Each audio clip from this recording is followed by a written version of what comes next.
All right, Scott, you ready? I'm ready. Let's do it.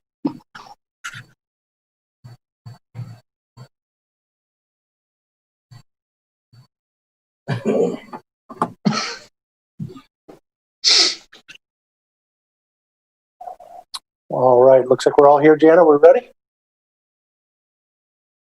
1, 2, 3, 4, 5. Yep, we're ready. Wonderful. Welcome. Good evening. Welcome to the regular meeting of the Planning Board of the City of Birmingham, Wednesday, June 24th, 2020. Could we please call the roll? Scott Klein. Present. Robin Boyle. Stuart Jeffries. Here. Bert Kosak. Here. Daniel Pcehr. Here. Brian Williams. Here. Janelle Whipple-Boyce. Here. Jason Emmerich. Here. Nassim Ramin. Rachel Hester. June Lee. Okay. Excellent. We are quorum. Thank you very much. For the record this evening, we know that Board Member Boyle is not in attendance, and due to the way the schedule shakes out, it looks like Jason Emmerich will be sitting in for him officially on the board here tonight as a voting member. Let's move quickly to the review and approval of the minutes from June 10th. Are there any comments, corrections?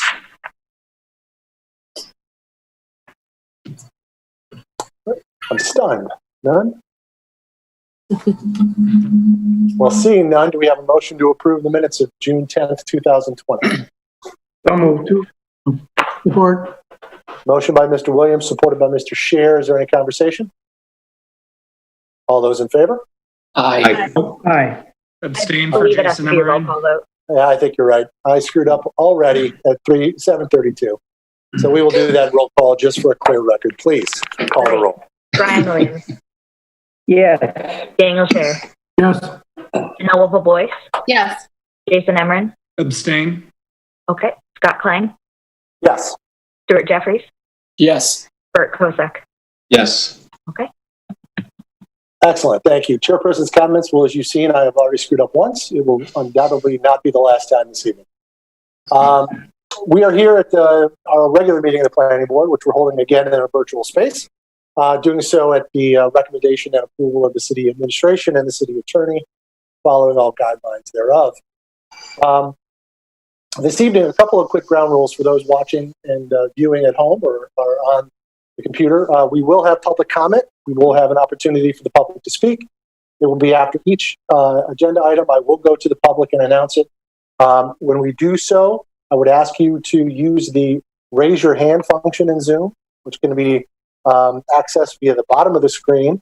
Click on the blue raised hand, and I will go through in order. I will call your name.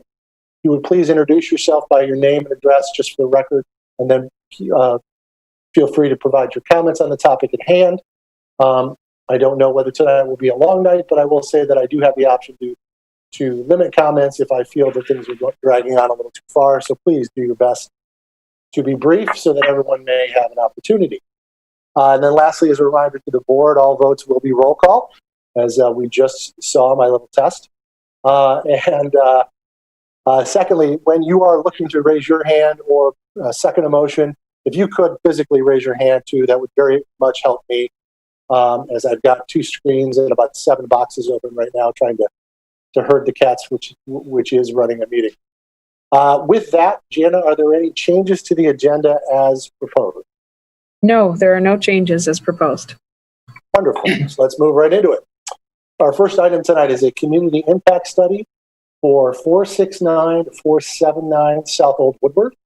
For the record, for those watching, we do have both a community impact study and a preliminary site plan for this project. We may talk about them somewhat together to some degree. However, these are two separate motions, if there is one to be made today, that will occur. But first, we will talk about the community impact study aimed at trying to outline potential impacts this development may have on the community, even if those impacts are not completely resolved at this point, but they can be resolved through good design. Jana, is this going to be you or is this going to be Nick? This is going to be Nick.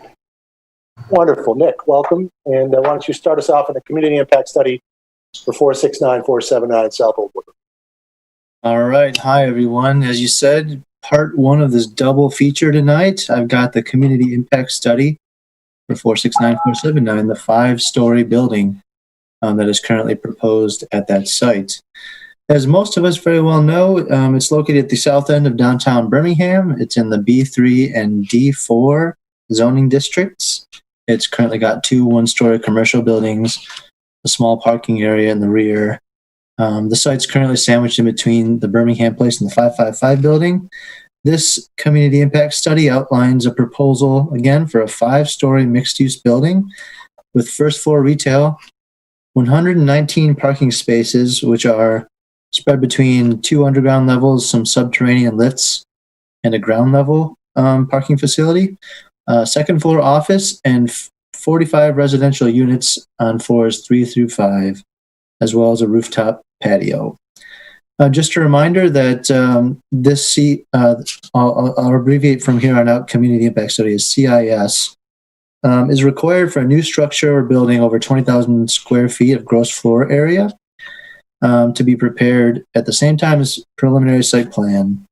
This building is going to be a little over 116,000 square feet, so here we are.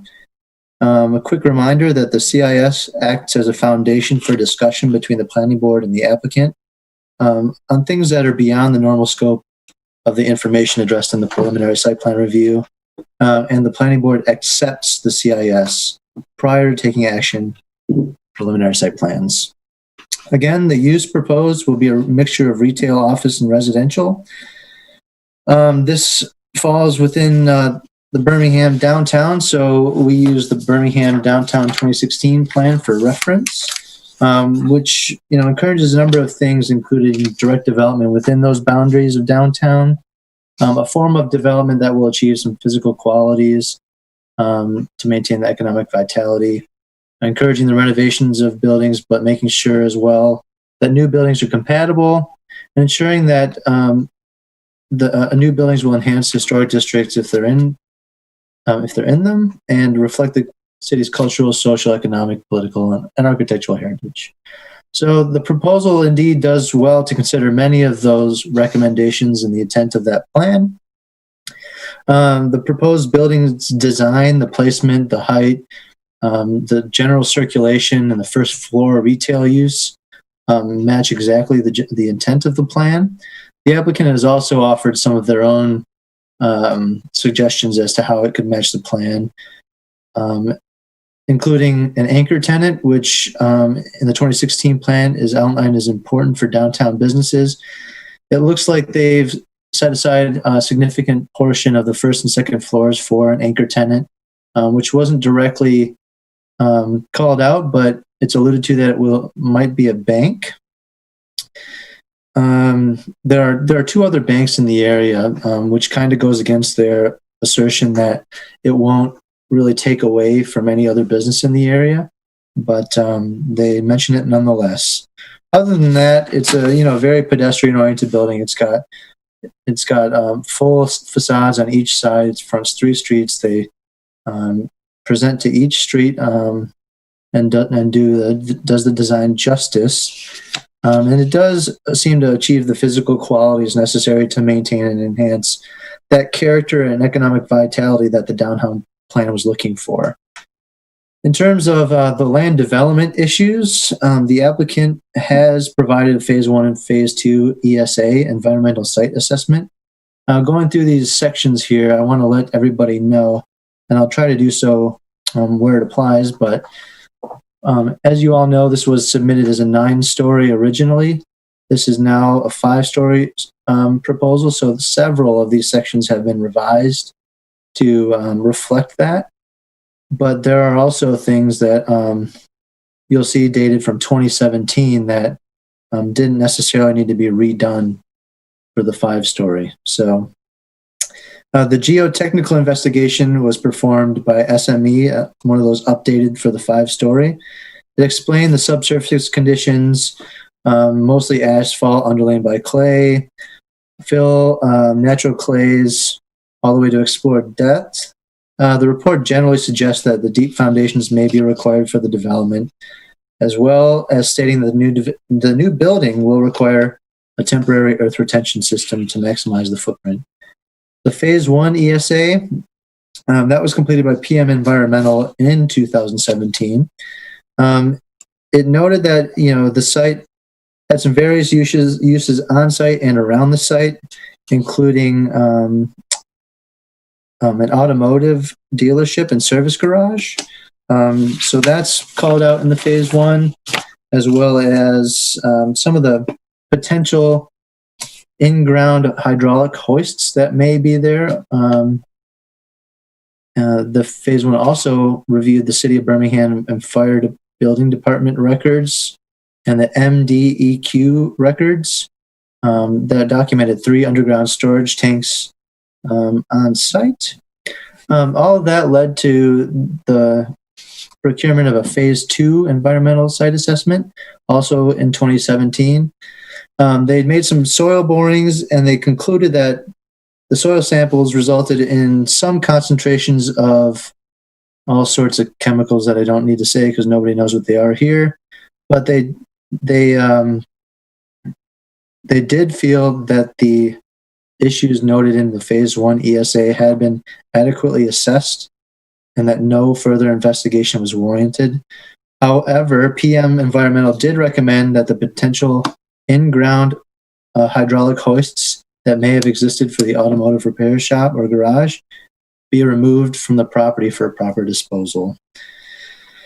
The CIS also provided information regarding the need to mitigate dust, noise, and vibrations. They stated that the contractor will provide multiple methods of mitigating these issues, including temporary barriers, specialized demolition equipment, really stringent cleanup procedures, water spray, and things of the sort, and constant monitoring of the conditions within the work zone. The applicant has submitted a haul map, which is potentially obviously from Hazel straight onto Woodward, but they did not necessarily determine the volume of excavated soils that will be removed yet from the site. Utilities, noise, air. They've indicated that DTE will be supplying electric, consumers supplying natural gas, and telephone/cable will be from AT&T. Verification for all easements will be coordinated at the proper times. The applicant has also submitted a noise study. This is one of those that were updated for the 5-story use again.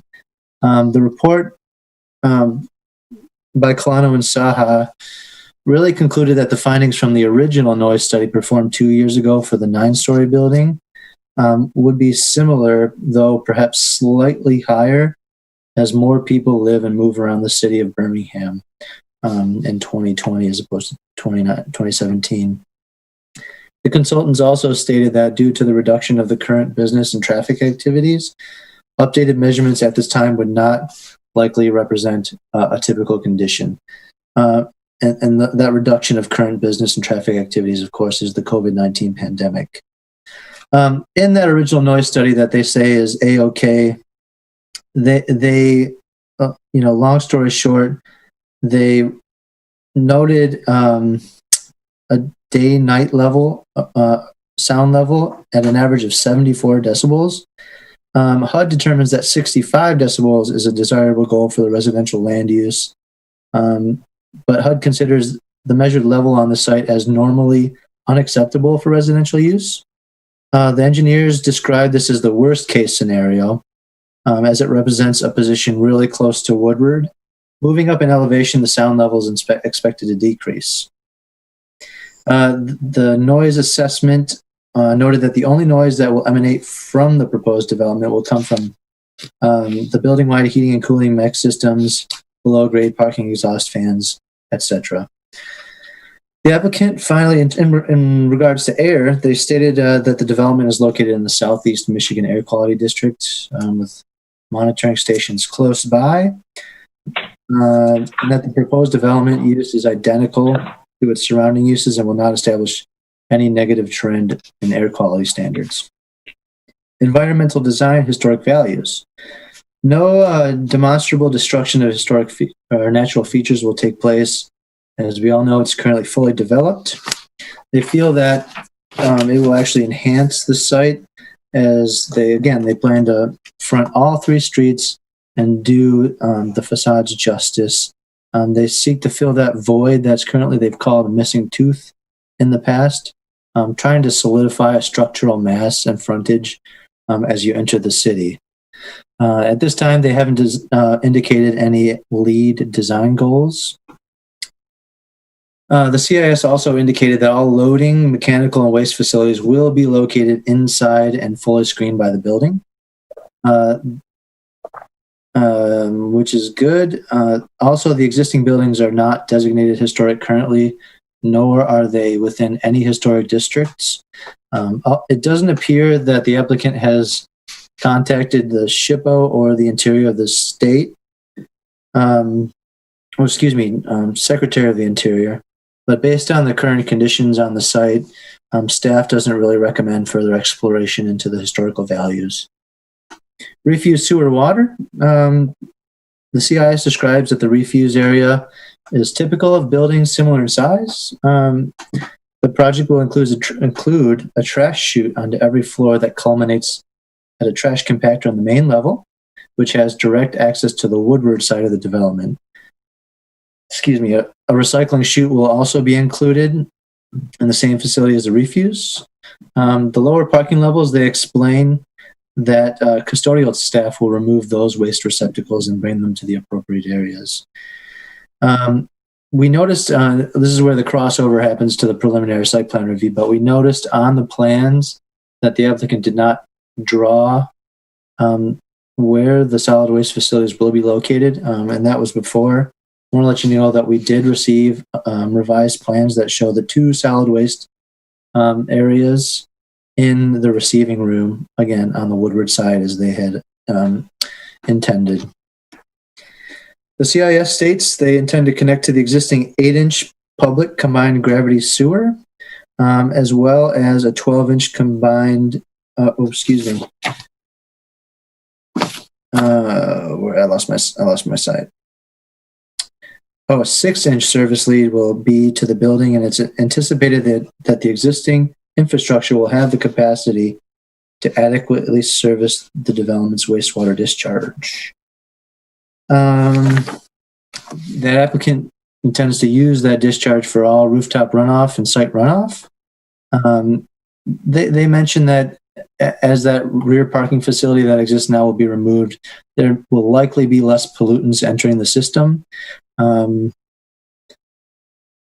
But away from hardscapes, there haven't really been any proposals shown or noted on plans for the reduction of stormwater that enters that sewer system. But in the CIS, the applicant had suggested that ownership will use appropriate stormwater management techniques in accordance with the Birmingham Stormwater Ordinance. When I heard that sounds like things like, the rain gardens, cistern, rain barrels, green roofs. So I didn't see that on the plan. So I just noted in your report that if there are such things, we'd like to know the details. Again, they're not required, but if they do provide such things, we would like to see the details. Lastly, water surface. Again, they'd like to connect to an existing main in South Old Woodward that also branches into Hazel Street. The existing buildings currently utilize that water main for domestic and fire protection services. And the applicant has observed that there are no complaints with capacity issues or water pressure in the existing developments, and that they feel that main will adequately serve the development.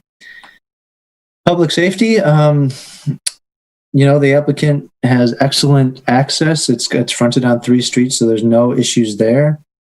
They are going to provide an elevator that can accommodate a medical cart.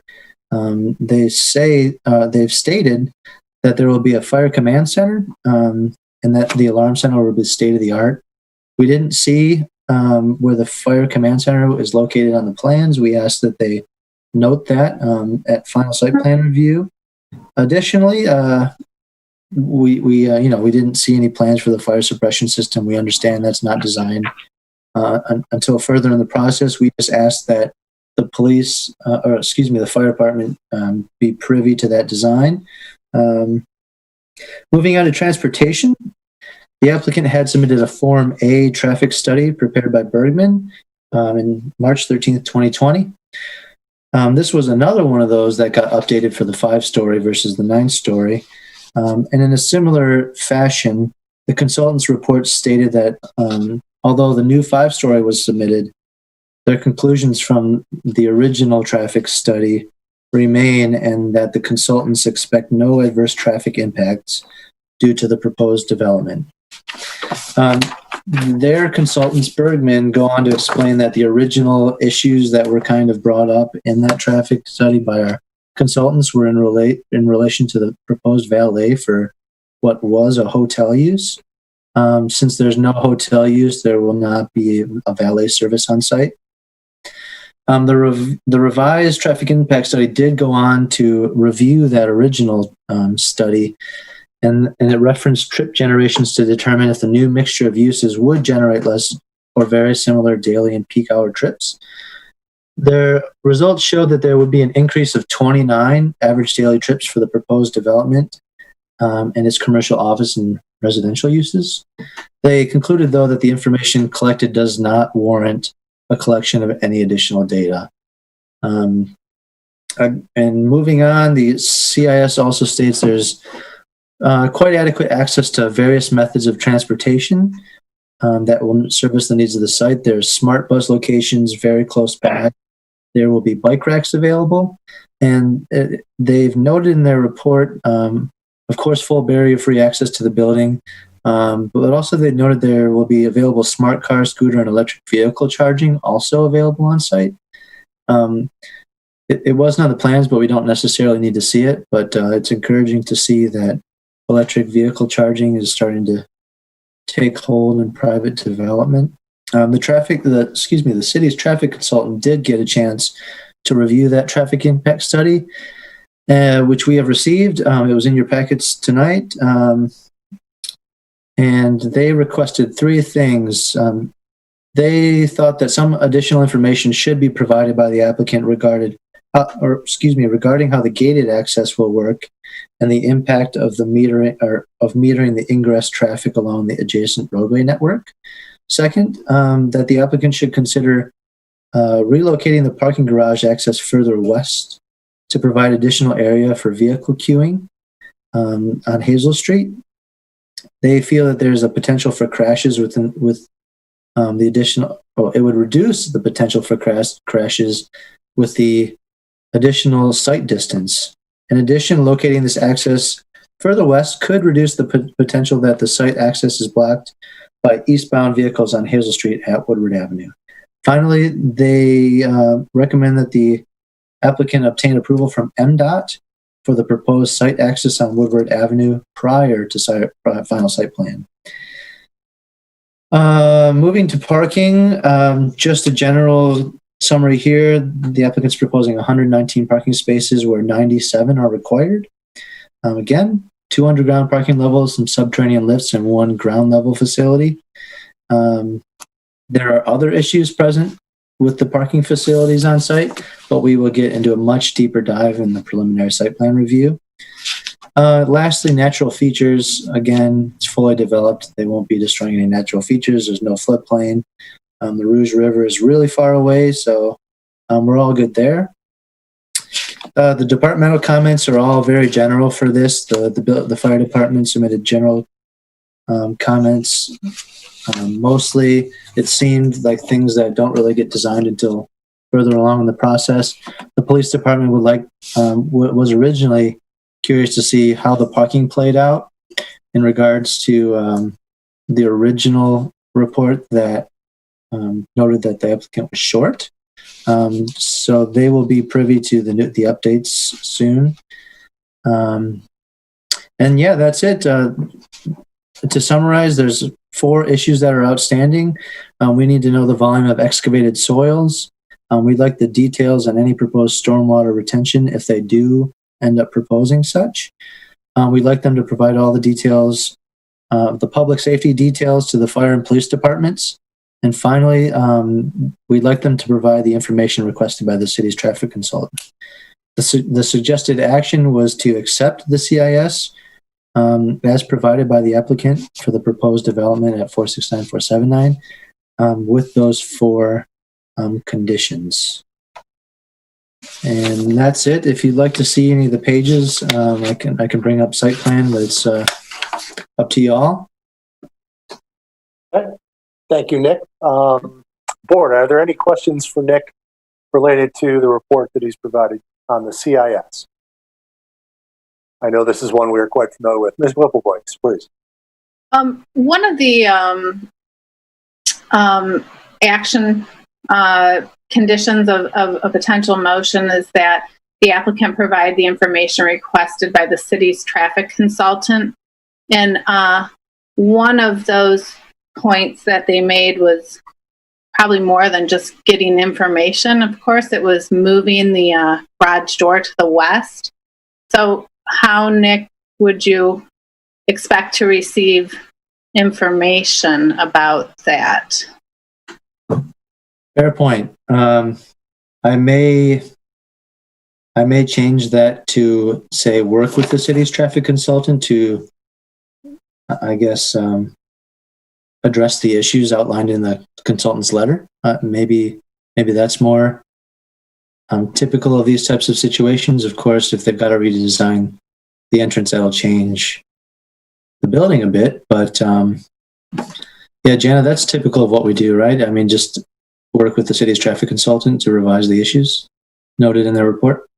Yes, that's correct, unless it's significant enough that the planning board doesn't wish to move forward and have the applicant come back and have our traffic consultant review everything again.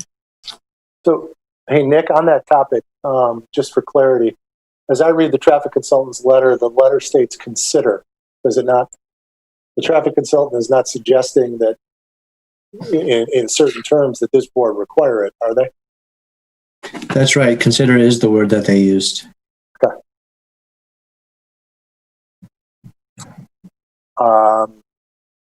Other questions for Nick? I see none. I see that this is a project we have looked at a number of times in various forms. So at this point, I'll turn it over to the applicant. And I see Mr. Long has come up. I believe you'll be speaking for this tonight. I am. Welcome, please. Thank you, Chris Long. Jeez. Chris Long, representing the owner in this matter. I do have our traffic consultant, Steve Russo from Bergman, and I also have Joel Wrinkle from SME, the geotech consultant as well. So I would probably need to defer to Steve Russo at this moment to address the traffic issue that Janelle just raised. So hopefully Steve is with us. I believe I saw him. All right, I'm here. Everybody can you hear me? Yes, if you could please just introduce yourself for the record, that'd be wonderful. All right, I am Steve Russo, traffic engineer with Bergman. We did the traffic study for the project. So I just want to take a moment to address the 3 points that the police of Van Rank had in their letter. So as it relates to number one, as far as the gate access for the garage, so that will be internal to the building, located near the ramp going down to the subterranean levels. So that'll provide approximately 3 stacking spaces for vehicles before they would spill out onto Hazel Street. And it's just, my understanding is it's just a simple card reader for vehicles to show up, swipe the card, and the gate will open. Per ITE, that takes approximately 10 seconds on average per vehicle. We're looking at approximately 50 vehicles inbound in a peak hour, so that's less than 1 a minute. So with 3 stacking spaces, there should be more than enough stacking spaces where vehicles won't queue out because of that gate onto Hazel. As it relates to number 2, we did look at that driveway's location where it's currently proposed, and specifically that eastbound queue on Hazel Street from the intersection at Woodward to see if that would be an issue with vehicles backing up and blocking that current driveway's location. our analysis showed that the average queue for that stop sign at Woodward and Hazel is 1 vehicle with a 95th percentile queue of 2 vehicles, which results in the driveway being blocked approximately 2 minutes out of the peak hour. So we're looking at 2 minutes out of an entire day that driveway will be blocked based on where it sits. Reason for that is just because the volumes on Hazel are really low. There's not a lot of traffic there. As it relates to the site distance, with Hazel not being a through street at Woodward, and vehicles can only enter Hazel via southbound right turn, speeds will be approximately 10 to 15 miles per hour vehicles entering off of Hazel there. So the site distance, while it won't meet the site distance requirements, it really shouldn't be as big of an issue versus if it was a through street on Hazel where vehicles are kind of coming straight across from that standpoint. So there really shouldn't be any issues with that. The third point, we will work with MDOT, to get whatever permits we need as far as any construction that's done in MDOT right away. So with that, I'm here for questions and whatever else I can answer. Is there anyone that has a question specifically related to the traffic while Mr. Russo is up? I don't see any hands. I think I'll ask Mr. Russo, is it fair to say that items 1 and 2 on Police and Vanderbrink's letter are somewhat related in a sense, the operation of that gate, potential queue into Hazel, and then the site distance and right turns? Yeah. The concern at least is related?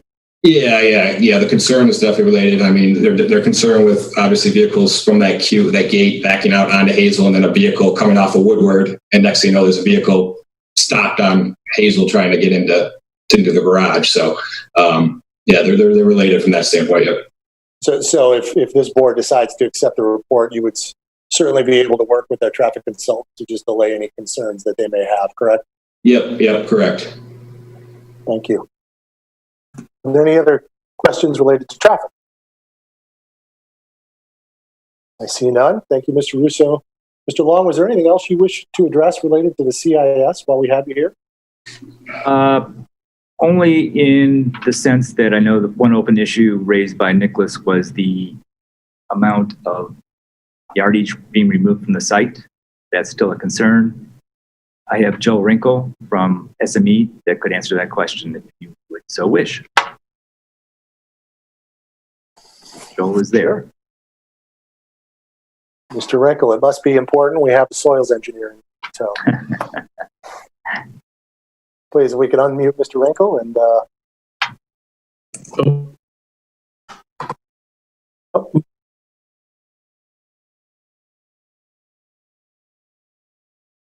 We hear you, Joel.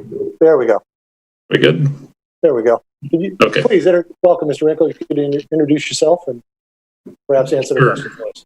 Yep, Joel Wrinkle with SME, the geotechnical consultant and earth retention designer. Here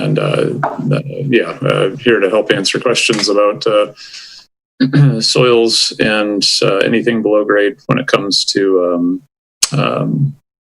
earthwork and foundations and the like. So the question was the estimated volume of soil that'd be removed from this excavation.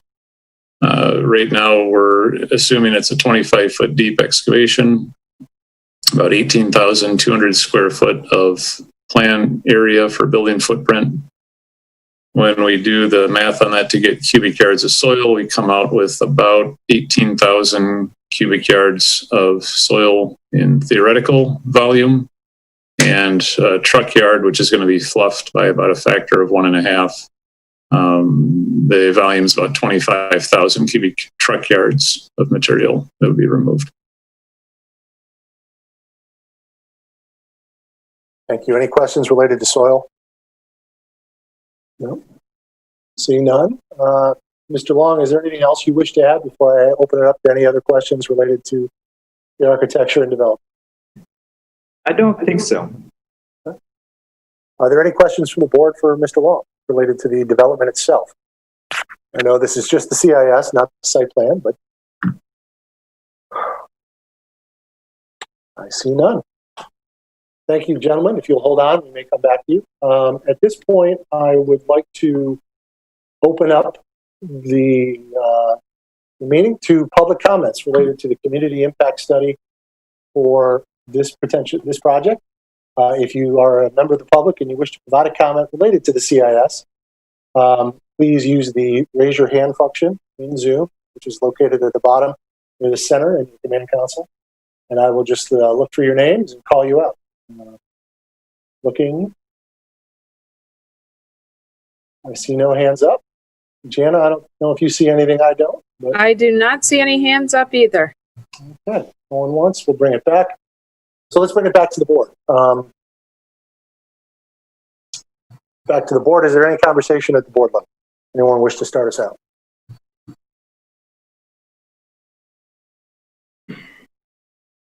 Talkative bunch tonight. Mr. Williams. Can I make a motion? Sure thing. I'll move to accept the community impact study as provided by the applicant for the proposed development at 469-479 South Old Woodward, Project M1, with the following conditions. One, the applicant, well, I think they've complied now with one. Well, they'd probably still need to submit it. Probably just update the CIS one. All right. The applicant must submit, why don't we put in writing, the volume of excavated soils to be removed from the site. Two, the applicant must provide details on any proposed stormwater retention methods proposed on site. Three, the applicant must provide all details on proposed public safety measures to the fire and police departments for review, including the fire suppression system plans, fire command center plans, and details on the proposed security system. And four, the applicant must consult with the city's traffic consultant with respect to the items set forth in the traffic consultant's letter. Motion by Mr. Williams. Do we have a second? Second. Was that you, Mr. Jeffries? Yes. Thank you. Seconded by Mr. Jeffries. Any conversation at the board level on the motion itself? Mr. Emery, you're on mute. Let's unmute him. My only question was regards with the condition on the stormwater. If I heard Nick correctly, and Nick, please correct me if I'm wrong, but you indicated that they said they were going to supply stormwater on the CIS. We didn't see anything on the plan stating as such, but it wasn't necessarily required. So if that's the case, should the motion potentially say, you know, provide the proposed stormwater retention methods you indicated you would provide in your CIS, or update the CIS to say we're not going to provide stormwater management devices? I don't know how the board feels about that, but fair point. I think that's also a fair alternative to the applicant. It's not required. I don't know why I have to provide it. I'll accept the friendly amendment to point 2. Thank you, Mr. Williams. Mr. Jeffries, do you accept as well? Yes. Okay, fair point. So point 2 is if it's planned to be incorporated, otherwise they'll update the CIS to reflect the true stormwater proposed. Okay. Fair enough. Any other conversations at the board level? Seeing none, we will take it to the public for any comments on this particular motion. And again, I will look around. I do not see any hands being raised. We will bring it back. We will bring it back to the board. Could we please call the roll? Brian Williams, Yes. Stuart Jeffries, Yes. Bert Kosak, Yes. Daniel Pcehr, Yes. Janelle Whipple-Boyce, Yes. Jason Emmerich, Yes. Scott Klein. Yes. Okay. Motion is passed. So let's move along to the preliminary site plan review, 469-479 South Old Woodward. Nick, is this also you, I assume? Me again. Why don't you take us through it, please? Yeah, great. I'm unsure also if this is necessary, but I saw that Rachel Hester joined us. Laura, I don't know if we need to take a second to... Deanna actually texted me about it, so I'm all set. See, I don't give her enough credit, you know. All right. So part 2 of this double header, the preliminary site plan review 469, 479 South Old Woodward. Again, simply, it's a new 5-story mixed-use building in the B3 and D4 zoning districts, retail, office, residential. Existing land use commercial, all the zoning surrounding is generally mixed-use commercial. Section 2, the setback and height requirements is a general summary of the issues outlined in your zoning compliance summary sheets with a few extras. I did note 4 issues in terms of bulk area and placement with the proposed development. The first, the plans don't show the amount of bedrooms in each unit. To determine the minimum floor area for the units, we need the amount of bedrooms per unit. So we ask that the applicant submit revised plans showing the number of bedrooms in each unit to ensure that the minimum area required per unit is met. 2, we noticed that the site plans showed several features on the building facade that do project into the right-of-way. Originally, we didn't have any dimensions for those. We have since received revised site plans for those. They show several balconies on floors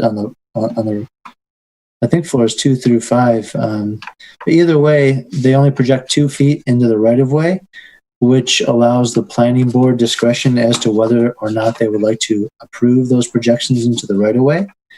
And just before I forget, I'm not sure that I put that in the approval criteria, so I'll try to remind us later. The third point, we note that the D4 zoning district permits a 5th story if it's residential, and that it must be stepped back 10 feet from the eave line.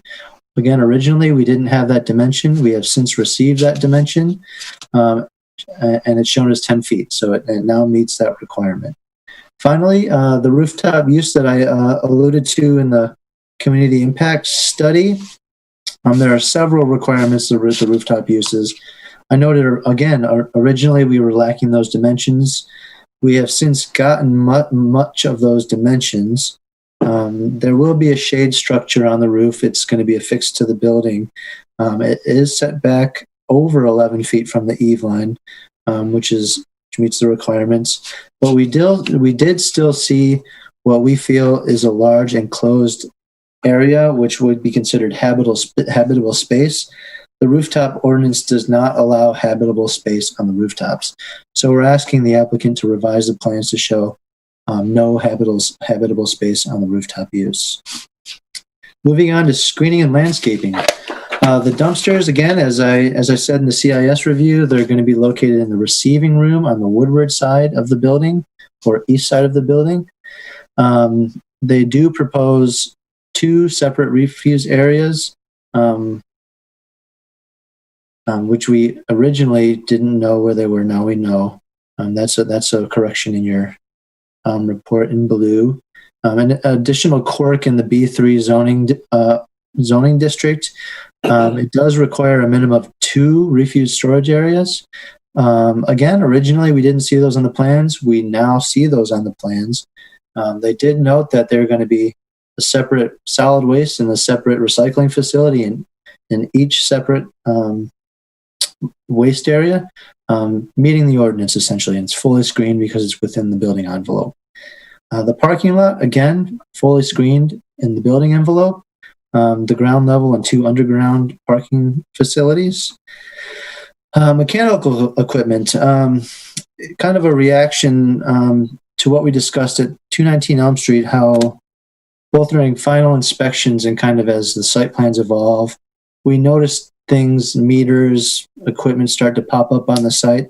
So I'm starting to say things like there appears to be no ground-mounted mechanical equipment on the site plans currently, but as the site plan develops, the applicant is required to adjust the site plans to show all newly proposed ground or building-mounted mechanical units and provide screening from public view. just an early heads up to the applicant that we will be looking for these things. They've been a recurring problem and we're trying to address it. So there's no ground or building mounted mechanical now, but there will be rooftop units. Those rooftop units are shown within an extensive screening facility. The applicant shows it at 10 feet in height and screened by metal panels. We don't have the RTU specs and we don't have the material specs on the screen wall to ensure full screening from public view, so we ask for that at final site plan review. Landscaping, the site's going to be 100% developed. There is no additional landscaping proposed on site. There will be what looks like several planters on the rooftop use, which doesn't require landscaping review, and we support those planters on the rooftop. We like that. Streetscape Elements. Previously, the applicant was only providing 2 street trees and 2 pedestrian scale street lights at the South Old Woodward frontage. There were originally no improvements proposed on Hazel or Woodward. Again, we since have received revised plans showing those 2 trees and street lights on South Old Woodward, but now they show 6 trees and 6 pedestrian scale street lights on the Hazel Street frontage, which, as we all know, is kind of dead and barren. So that's a welcomed upgrade. However, there are no proposed improvements in the 82-foot Woodward frontage. We do technically require 2 street trees for that side of the building. So we mentioned that the applicant must provide 2 street trees on the Woodward frontage, obtain a waiver from the staff arborist, which isn't necessarily uncommon for Woodward fronting buildings, or obtain a variance from the Board of Zoning Appeals. Moving on to the parking section, I'm sure if Robin were here, he'd lament that the parking section is almost 3 pages long, and how much disdain he has for parking and how much it takes up. But generally, again, retail, residential, commercial uses. The office use was suggested as a bank, and that hasn't been disputed so far. So that office use on the second floor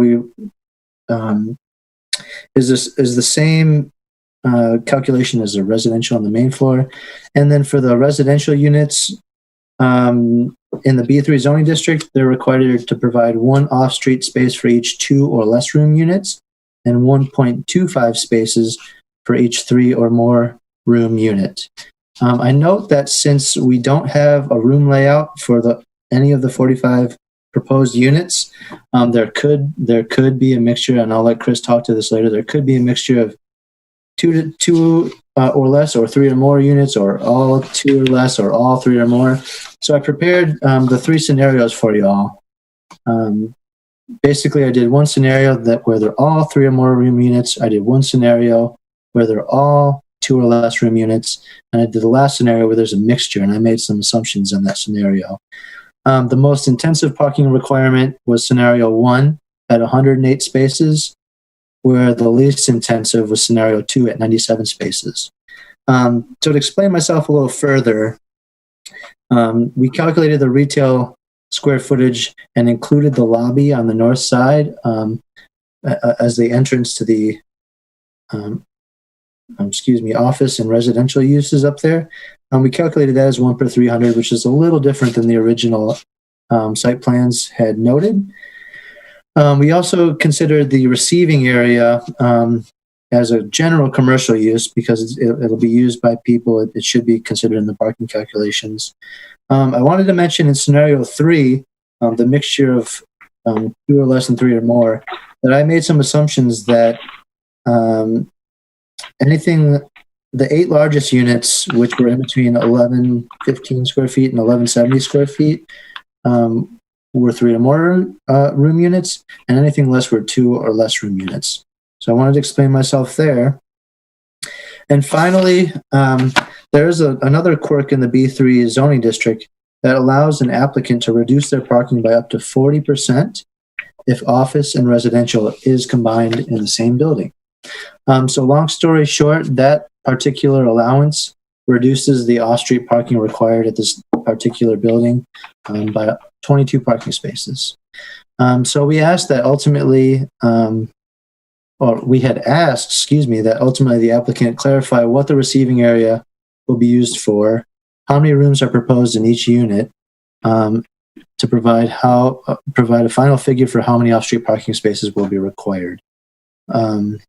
Again, originally they were proposing 77, which they were also going to go for right-of-way parking, and they also had alluded to some sort of shared parking agreement with the 555 building next door. All of that seems to be a wash now, as we've received revised plans that provide 119 off-street parking spaces. Again, 35 of those spaces on the lowest level will be subterranean lifts.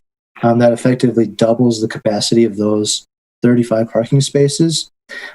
So really, the 119 spaces provided covers all three scenarios. Although we would still like to see the room layouts, it appears as though they will be overparked.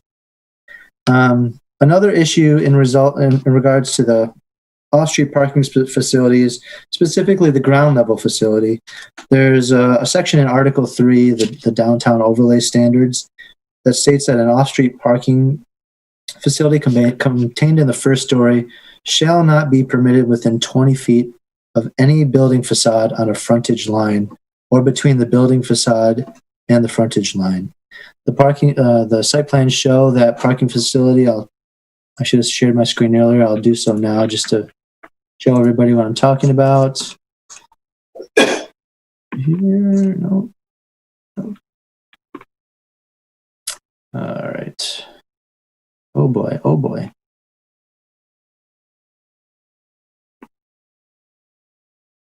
Okay. All right, when this, my computer's trying to push Microsoft Edge as my PDF file is not doing very well. So if you can see here over my cursor, this is the parking area that we're talking about on the Hazel Street frontage. Clearly not a 20-foot buffer in between the building facade and the parking facility. And I define those just to support my assertion that is inappropriate. So to summarize the entire parking section, we still would like the applicant to show the number of rooms for each residential unit to clarify the exact parking requirements for the site. We'd like the applicant must provide a 20-foot minimum setback for the parking facility located on the first floor along the Hazel Street frontage. And number 3 has since been eliminated, it seems, as we do have enough off-street parking spaces. And I thought it was worth noting in your updated report that if the applicant were to revise the plans to show that required 20-foot setback in this area here, it would appear that they would only lose 8 parking spaces. And based on that calculations, 119 minus 8, they would, and I'm only making assumptions. Chris Long is the architect, he can speak to it further, but they would still be overparked, it would appear, even if they were to lose those 8 parking spaces due to the 20-foot requirements. Moving on, loading. This particular building is required to provide 2 off-street loading spaces. As you can see, there are no off-street loading spaces proposed or marked on the site plans. We do require those, and we would like the applicant to submit revised plans showing the 2 off-street loading spaces with the appropriate dimensions, or obtain a variance from the Board of Zoning Appeals. Vehicle circulation access, potentially, obviously, the site plans show vehicle access via this garage opening here, which will have a garage door. The parking access on that frontage line appears to meet the maximum, the 25-foot maximum requirements. Pedestrian access and circulation, there again appears to be 2 main entrances, one on the central and the South Old Woodward frontage, and one here, kind of western oriented on the Hazel Street frontage. First, we do note that the downtown overlay standards require the buildings in the downtown overlay to have their principal pedestrian entrance on a frontage line. The applicant does meet that requirement. But I must say, now that I'm sitting here, I did not include this in your report, but it's relatively unclear how somebody would access this retail space on the southeast portion. It doesn't appear, and again, I'm not an architect, but I don't see any doors denoted in this space.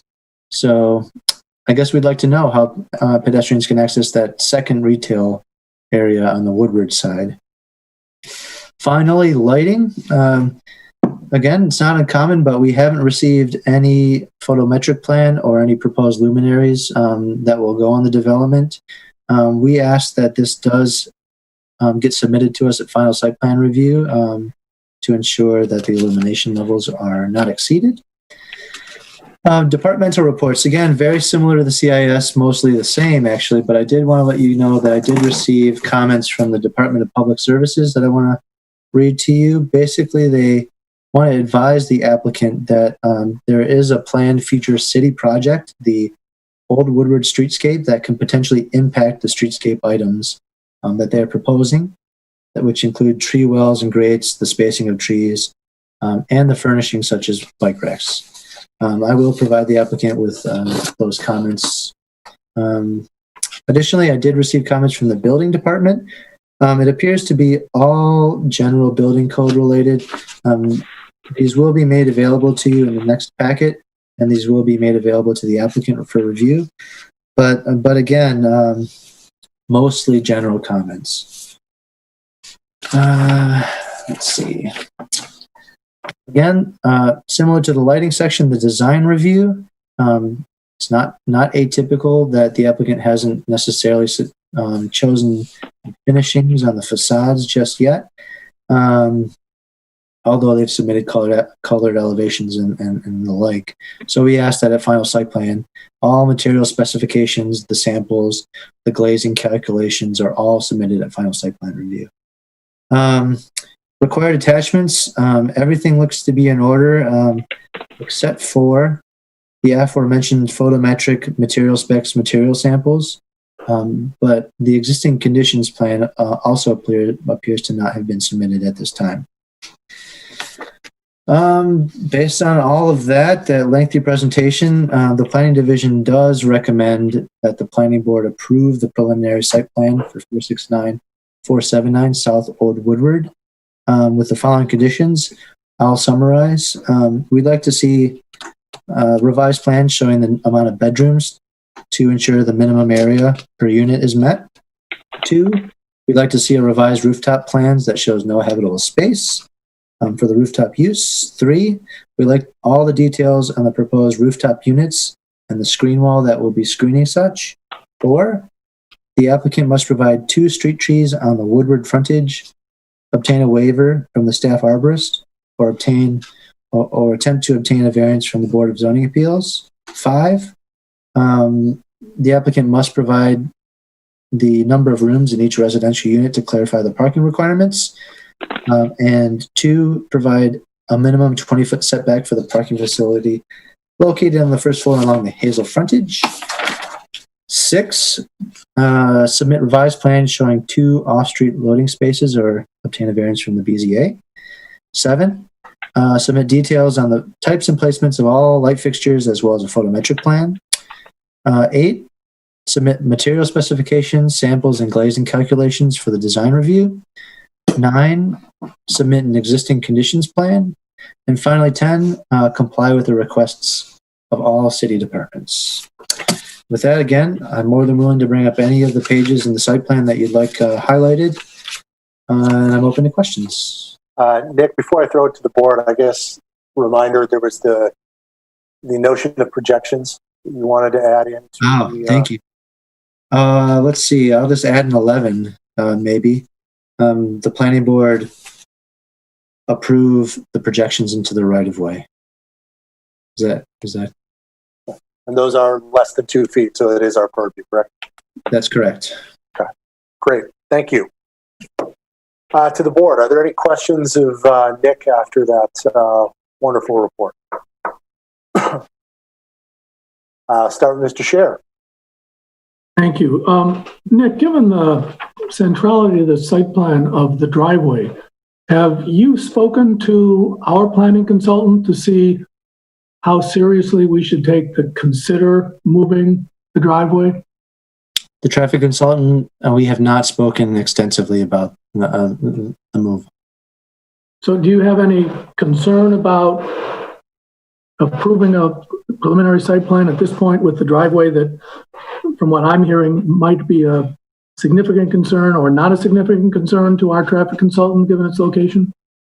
Well, in the best case scenario, hopefully the applicant is able to comply with the 20-foot setback for the parking facility, which may allow for a very flexible garage entrance, if that makes sense to you. So if this first, if this first 20 feet must be something other than a parking facility, I guess in our eyes, that makes it very flexible. Once the applicant complies with that 20-foot setback. And I might defer. The way the engineering works, if you move the driveway some distance to the west and you're cutting your ramp shorter, maybe that's easy or not, I don't know. But, I'm just a little concerned, and maybe I'll ask the applicant as well, about whether it makes sense to approve a preliminary site plan until we know exactly where that drive is going to be and how it interacts with the 20-foot setback and what else might be in that space. Okay. Thank you, Mr. Pcehr. Mr. Emmerich, I think you had your hand up. Yeah. I'm going to piggyback on Mr. Pcehr's comment here. If the applicant is going to decide to lose those 8 parking spaces up front, I think I remember someone mentioning that the access gate is going to be right here on this first floor. That's going to leave roughly 6 more spaces in there that are kind of, I would think, be utilized for the retail area. And I'm curious what the ordinance says regarding, we have parking space requirements for all the different retail areas, the lobby areas. Is there a requirement to get those parking spaces for those facilities on this first floor if people are blocked out by a gate? Basically, I'm wondering are we going to be overparked in the lower levels and underparked on this level? Or do they just have to provide the number of spaces, period, that's it? However they want to manage in and out, that's up to them. I'm not sure. I don't know if I necessarily have a problem with it, but it seems like they need more parking spaces for this first floor. I actually would almost prefer the parking to be there on the first floor, so people using these first floor elevations could use these parking spaces. But I don't know. What does the ordinance say about parking? Does it segregate the retail parking where it needs to be located relative to where the apartment parking goes? Particularly if it's access control to the gate. Yeah, and that's an excellent point. And my answer is twofold. One, your first point about if we do make them comply with this 20-foot setback, and they do change it to, say, a retail use, very well done. That would actually require more parking spaces. I would estimate this maybe 1,000 more square feet, which would require 3 or 4 more parking spaces. I'm still confident that the 111 would be very close, if not exactly on to what they are required. And to your second point, there's nothing in our ordinance that necessarily requires, although it may be a good idea, that you have parking on a first floor for a first floor retail use. It's simply the number of off-street parking spaces, not the location, if that makes sense. That's what I figured. Okay, and then my second question, which is kind of unrelated. Well, I guess the third question is, and this is more of a comment for the applicant, but the 40-foot long truck spaces, loading spaces, I think these 3 things, the ramp location, these parking spaces, and where the loading spaces are going to go, if they're going to provide them, I think all 3 of these things really changes the configuration of this. So I'm curious what Chris is going to say about that, but that's not really a comment for you, Nick, so we'll wait for Chris. My last comment is on the habitable space on the rooftop area. There was a plan that showed kind of a white area up at the top, and I understand your comment on that, Nick, but I remember we talked about this for a long time as a planning board.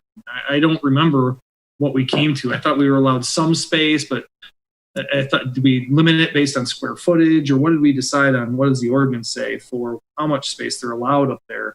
as a egress from the elevator?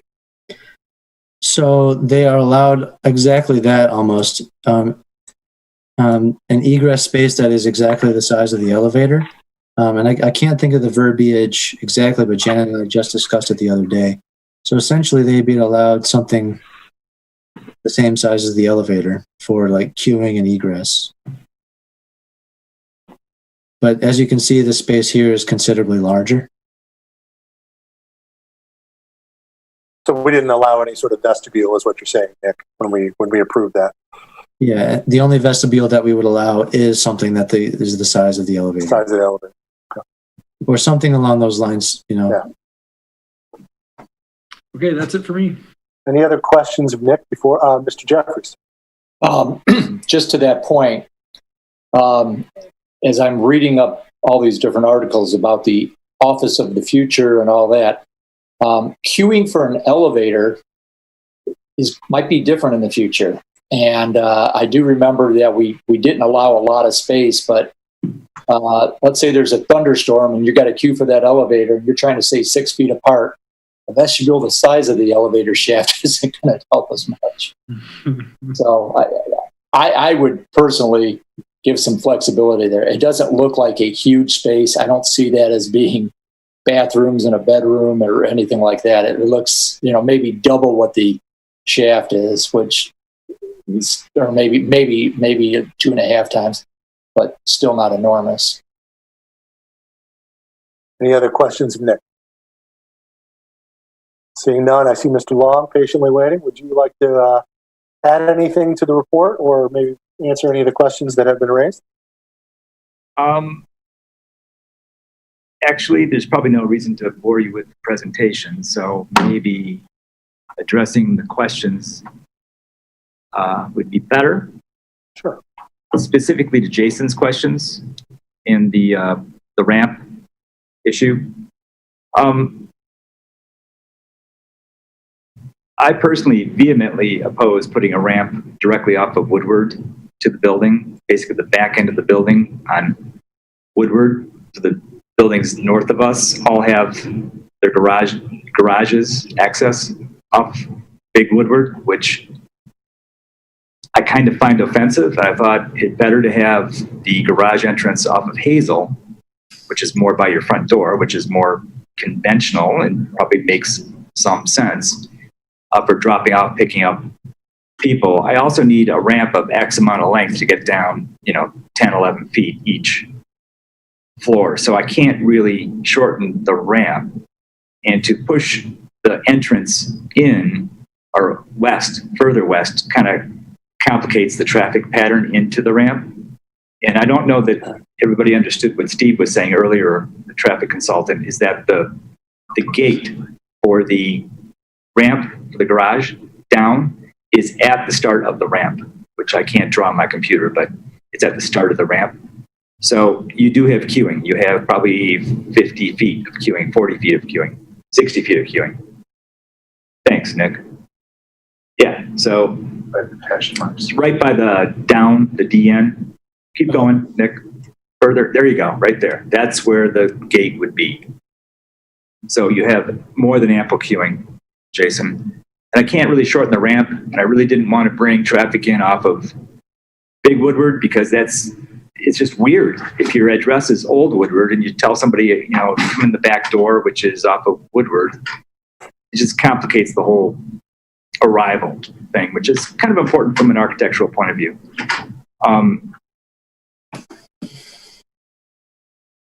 Also, addressing the upstairs, the rooftop amenity. I watched, too, that whole discussion about the additional area off of the elevator shaft. And as I recall, I couldn't find it in the ordinance, by the way. It's not explicitly stated in the ordinance. As the discussion would have led me to believe I would have found it. But yeah, you guys did discuss having a space that was roughly equivalent to the elevator shaft. You can see I only have one elevator coming to the roof. It's interesting because if you were to say that I can only have that amount of space for an enclosed vestibule, I would probably then say, well, I'm going to have 2 elevators going to the top floor. to increase the amount of space I have outside of the elevators, which makes sense. And I guess to Stuart's point, we're not trying to make an extra bedroom out of this or office space or party space. It's nothing more than ample space to make the building look proper and do what the building needs to do. So that's to address your questions, Jason, specifically. So other questions are fine. How about the loading, Chris? How do you plan to handle loading?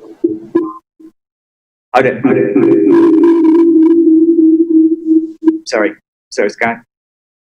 That was great. The loading. Loading? The off-street loading that are required. How do you plan to address? So the receiving area on the first floor, that is meant to be receiving. That is meant to be loading.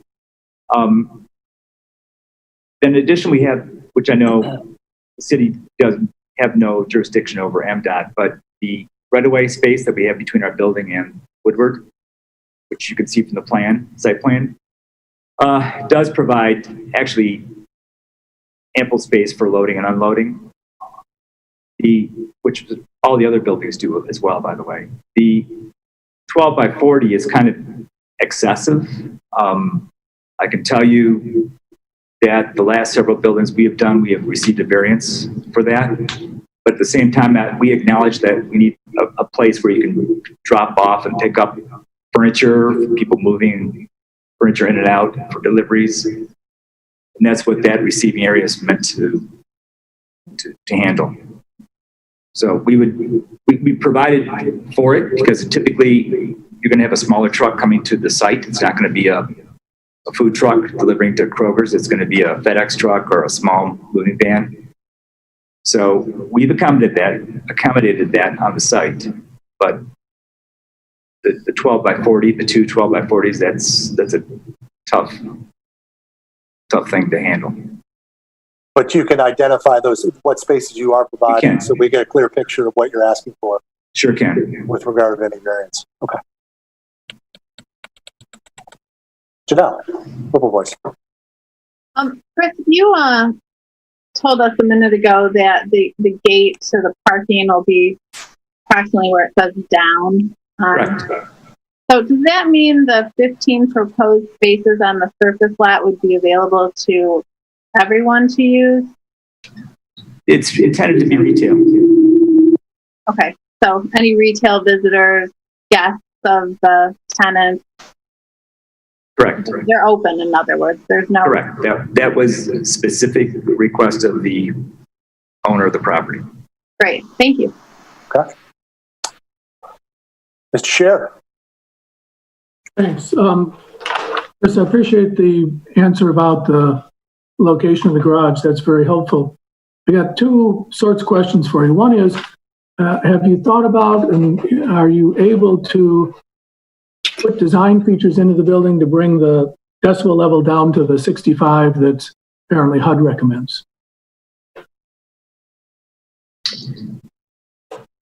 That's a curveball. So 65 decibels you're referring to, Dan, specifically? I'm sorry? Yeah, so in the CIS, there was a comment that I forget the exact number. I thought that there were some parts of the building that because of Big Woodward, the readings were around 70, low 70s, I think. And that HUD found, or HUD says, that anything above 65 is not acceptable for residential.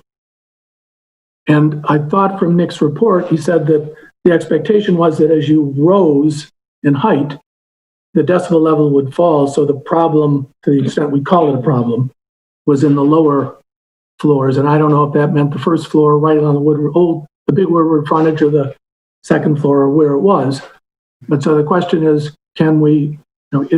is it possible to build in design features so that your consultant would come back and say, oh yeah, this is going to be at 65 decibels or below throughout the building?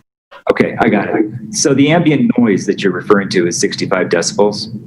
So mitigating that to the interior of the unit is your question, I believe. So yes, anything we would do would have to meet the minimum. We would want to exceed that since this is a residential building. So I think the minimum, by the way, is I think 65 dBA anyway. So yes, we would accommodate and mitigate that noise from the exterior of the building to the interior of the building with the wall system and the glazing as well. All right. And then second question relates to these stacked parking spaces that we proposed. First is, do those require an operator, an employee of the building to run? They do not. And how do they work? I'm familiar with ones that used to be on Washington Boulevard in downtown Detroit where they kind of swung out and it was almost like a Ferris wheel, kind of, nothing like that big. But are these the same system where they, in effect, take up while they're in motion a couple parking spaces? It's literally a key fob, pressing a key fob. But when you move the top car to the bottom, are they coming into the drive and swinging around? Or based on that drawing, is one going underneath the floor? One's going underneath, one's going under. All right. Thanks. That was the question. So Chris, related to that, are these parking spaces that would have these lift systems assigned in any way? How would residents operate these lifts? That's literally still under consideration, but the first thought is to have them assigned. Okay. But it doesn't require someone to move a vehicle. If you're the top car, No. you could come down and push a button. Nope. And safely bring your vehicle down, and that's just going to be part of your resident experience. I think it has to be assigned, and you have to have the key fob and the key to be able to get in and up. Okay. Mr. Kosak.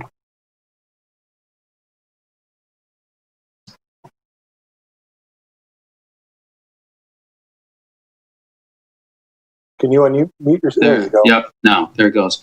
Chris, have you, we know through previous conversations, this site just oddly is not part of the parking assessment district.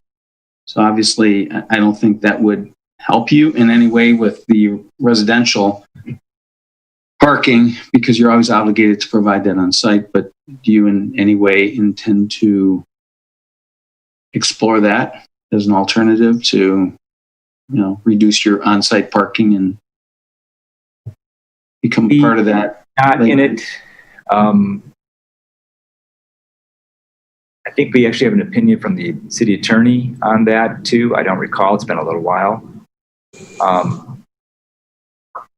Ideally, we would apply, I guess, but I don't see it happening, frankly. Why not? Just because you choose not to, or? No, just because the parking assessment district stops one building away from us. It stops at the south side of Adachi Powerhouse building. Right. No, I understand, but I'm not sure if it's ever been done where those limits have been expanded and, It has to be done by the city commission, correct, Jana? That's correct. It would have to go to the commission. And I have seen where it's been extended. I have not seen where it has been extended on a non-contiguous basis. Can you give an example, Jana, where it has been expanded? Brookside Terrace, which of course is immediately north of the North Old Woodward parking deck. And it just wasn't in because it was a townhouse type development before. Also, the old administration building for the Birmingham Public Schools that the Cernow Group rehabbed on, was that West Merrill? They also paid to get into the parking assessment district, if I remember correctly, and they're also immediately south of the Martin Street. So that doesn't affect or impact my opinion on the application. It's just something that I don't know. It may make some sense, I think, from a cost standpoint, and maybe avoid some of the logistical things of stacking cars and things like that. Yep. But, Completely agree. Mr. Williams. So 411 is not in the parking assessment district. No, Correct? Correct. And this parcel is the only D4 parcel in the city not in the parking assessment district. Correct. Just thought I'd get that in just in case somebody in the city commission was watching. Thank you, Mr. Williams. Any other questions of the applicant at this point? We'll go with Ms. Whipple, boys. Chris, one more. Will you talk to us a little bit about why you put 8 parking spaces along the Hazel edge there rather than a retail store? For 2 reasons. One, that particular street, Hazel, is a low traffic street, as I think we all know. I can't see retail at the moment anyway thriving there. The idea of a 20-foot retail space is kind of deadly to start with, meaning I don't know that you could lease it. And we felt the spots were more important to provide for the retail use, in and out use, since there's not a whole lot of street parking there either. And it's convenient. It could always be converted to retail space should we need it. But honestly, feeling it just would not thrive as a retail location. And we did, as you can see from the plan, we have retail on both Woodward and Old Woodward. So we're trying. We agree we need retail. Chris, what's the facade look like across the street on Hazel? Is there a parking structure? It's a concrete wall. it's a blank wall, pretty much. There's no active space over there either, is there? Right. Mr. Emmerich. So, I mean, Janelle and Chris just answered one of the 2 things I was just about to say. That's great. I know it's the ordinance says you need the retail there or whatever, but I think it makes a lot more sense to have parking there for all the reasons Chris just said. And then most importantly, because I think that they need that parking area for all those other retail areas, which are in better spots anyways. And then I just also wanted to add on, I think the entrance location is in the right spot. I think Chris nailed it. Off of Woodward Avenue is, in my opinion, a terrible location to come into the garage. And I think if you shift that thing anywhere else, I don't know how that ramp works. So I guess I just asked Chris and his traffic consultant to work with Julie at Fleece and Vanderbrink, and hopefully she, I don't know what she's going to say, but I think the ramp location's in the right spot as long as Julie's okay with it. So, that's all. Let's take that picture down. It's so ugly. Thank you. All right. Any other questions for the applicant?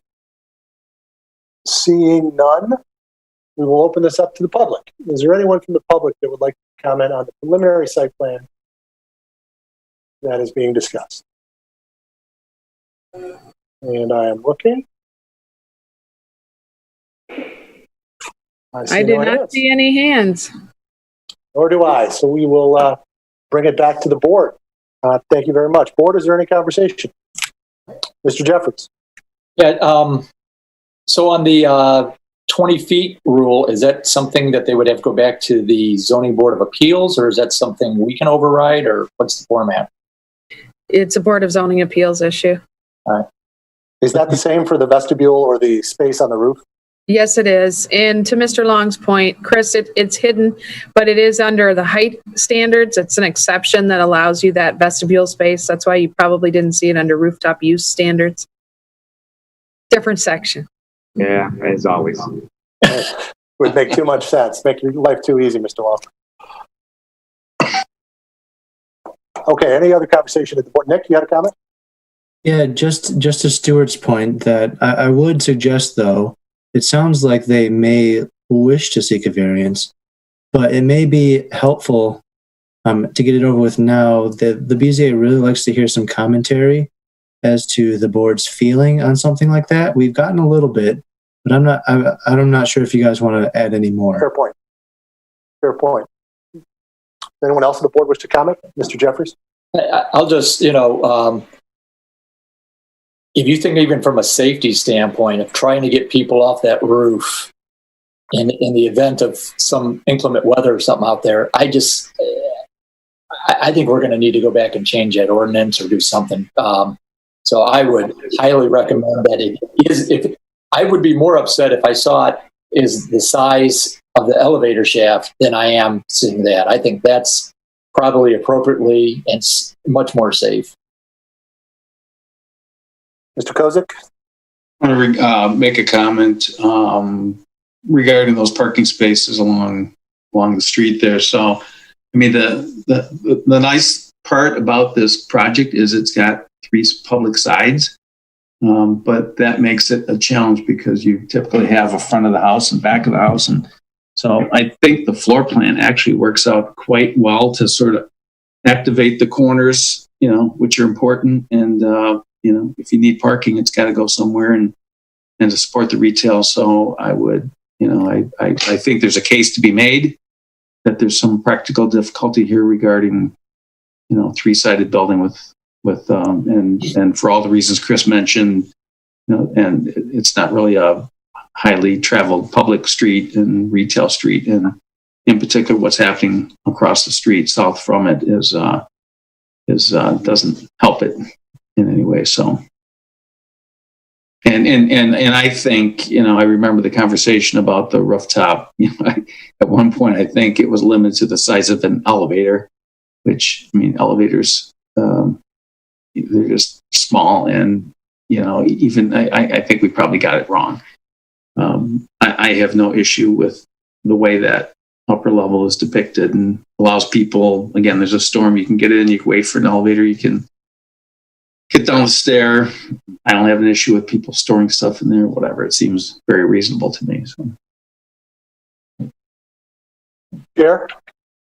I would just want to echo what Bert said about the parking. I think that the nature of Hazel in that block and the blank wall across the street suggests that if you were to put something other than parking in that 20 feet, it's not going to make a significant difference in terms of activating the street. And that's what, I've always understood the 20-foot requirement to be foster activation along the pedestrian pathway. And I just don't see that making a difference to the extent the BZA gets into the issue and they want to know, from a planning perspective, whether it's good, bad, or indifferent. I think it's fine as they've proposed it. Ms. Whipple, please. I agree with the comments as pertains to the retail piece on Hazel or parking in this case, and also the rooftop. And I'm also prepared to make a motion if we're ready. Well, I think we had a couple other comments from board members first, but I will keep you in mind for that motion. Mr. Williams. I concur with the comments that have been made about the 20-foot setback and also the rooftop plan, and would hope or urge the Board of Zoning Appeals to consider same favorably. My last comment before I turn it over to Ms. Whipple Boyce would be, I do again agree with everyone related to the parking. There's no need to reiterate the reasons why, but the 20-foot area on the street. I am not as sold as the rest of you are on the roof, and that's simply because of the fact that we have a large box shown with no dimensions that we've just said, well, it looks better than what the ordinance requires.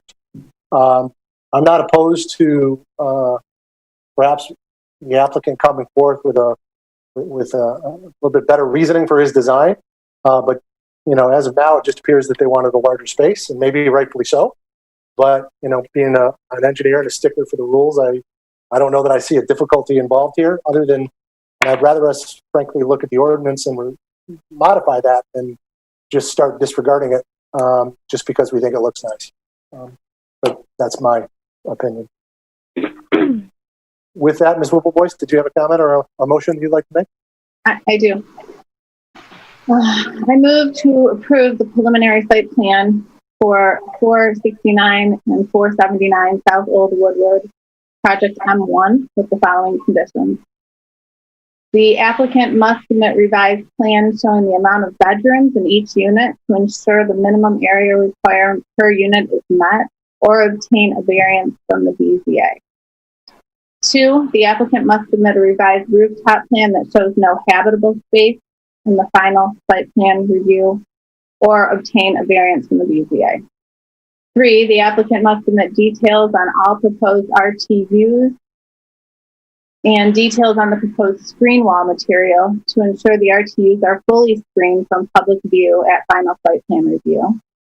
4, the applicant must provide 2 street trees on the Woodward frontage, or obtain a waiver from the staff arborist, or obtain a variance from the BZA. 5, the applicant must provide 1, site plans showing the number of rooms for each residential unit, clarify the parking requirements for such, and 2, provide a minimum 20-foot setback for the parking facility located on the first floor along the Hazel frontage, or preferably obtain a variance from the BZA. 6, the applicant must submit revised plans showing 2 off-street loading spaces measuring 40 feet long, 12 feet wide, and 14 feet high, and in compliance with section 4.25 of the zoning ordinance, or obtain a variance from the BZA. 7, the applicant must submit details on type and placement of all proposed light fixtures, as well as a photometric plan showing illumination levels at all property lines at final site plan. 8, the applicant must submit material specifications, samples, and glazing calculations for the proposed building at final site plan review. 9, the applicant must submit an existing conditions plan. And 10, the applicant must comply with the request of all city departments. Number 11, the planning board approves the 2-foot balcony projections into the right-of-way above 8 feet. Whipple Boys, we have a motion by Ms. Whipple Boys. Do we have a second? Second the motion. Second by Mr. Kosak. Is there any conversation at the board level? Seeing none, we will go to the public about the motion that has been made. I see one hand up. JJA iPhone X. Are you there? Yes. Can you hear me now? Yes, I can. Please, can you introduce yourself and provide your comment, please? Thank you, Scott. It's Jim Arpin at 411 South Old Woodward. I would just respectfully request the planning board to consider not making motions or accepting plans that have 10 conditions on them. I think that it would be probably more efficient if the applicant and the staff work together. It would be better for our time and your time if plans were submitted without conditions.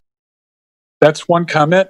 The other comment would be, if you're going to start to consider subterranean lifts to remedy the parking issues, I would hope that your board or other organizations within the city would consider the safety, the power issues, and possibly the fire issues that can occur where you might have electric cars or cars that can't be attended to, and also the ingress and egress issues that are stated in the parking ordinances. And I also want to make sure that I thank all of you for all of your services and really appreciate your evaluation of all these projects. I just hope it could be more efficient with having applications submitted with 10 conditions, and then also you have to make motions with conditions, and then you end up talking more about the conditions. For instance, as you all well know, you spoke for about an hour with an applicant off of South Old Woodward that didn't put a brick wall according to a condition. in a site plan, and you could avoid all that. So hopefully you'll consider something like that. And again, I really appreciate your time. Thank you very much. Any other comments from the public? Going around, I do not see any other hands raised. So we will bring it back to the board. Could we please call the roll? Janelle Whipple-Boyce, Yeah. Bert Kosak, Yes. Daniel Scher, Yes. Brian Williams, Yes. Jason Emmerich, Yes. Scott Klein, Yes. Stuart Jeffries. Yes. Motion unanimous. Thank you very much. Appreciate all of your time. Thank you. So let us move along to item G, which is actually a debrief, study session item only. Debrief of our conversation with the City Commission and our joint meeting on June, when was that, Jana? June 20-something? Last week? 15. June 15th. Thank you. Jana, you going to? Yes. I'm going to move on this one. So as you know, we had the joint meeting, and I think we had quite a good discussion on the master plan, the revised review process. I think you heard that generally the City Commission seemed to be in favor. Just as an update, we did go to the Commission with that on the 22nd, which was this past Monday, and they did ultimately end up taking formal action to approve the revised review process with no changes. So just so you know, everything's been updated, I think, or approved and ready to go. So a couple of things that I think the board needs to talk about. Number one, when do you want to start this process? When do you want to get it in the board's schedule? I think there was also some discussion at the joint meeting about using virtual meetings, not using virtual meetings. And I didn't get the feeling that the City Commission was opposed to starting with virtual meetings, but then again, they couldn't give any clear direction at the joint meeting, but that's my take. And then secondly, on Monday, we also took the action list back to them, as you know, we've done in previous years, in the last couple of years. After the June joint meeting, we then take the action list back to them for them to consider whether to change it, revise it, reprioritize, or add in items that were discussed at the joint meeting, such as the other two items, which were, of course, the lot combinations and economic stimulus items. So there was also some discussion on that on Monday night. And one of the commissioners actually mentioned that she had pulled up the March 11th planning board agenda. And as you know, we usually review the action list every March before we send it on to the commission. And I believe that I said that because that's what we've done every year. But in looking back, I think we did not this year, presumably because COVID hit and we ended up canceling that last meeting in March. So I do think that the commission was pretty clear they wanted you to weigh in a little bit more on your action list for the year. And so the action list is included in this report here. We don't necessarily have to have that discussion tonight, but we could, or I could put it on the meeting agenda for July 8th.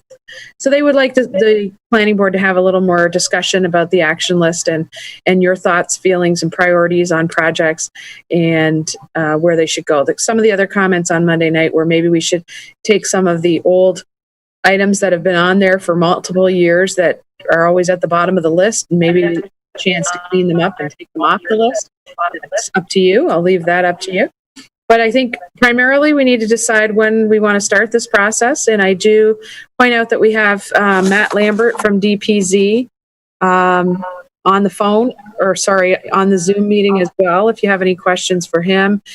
We also have Bob Gibbs here, and I'm just going to unmute them.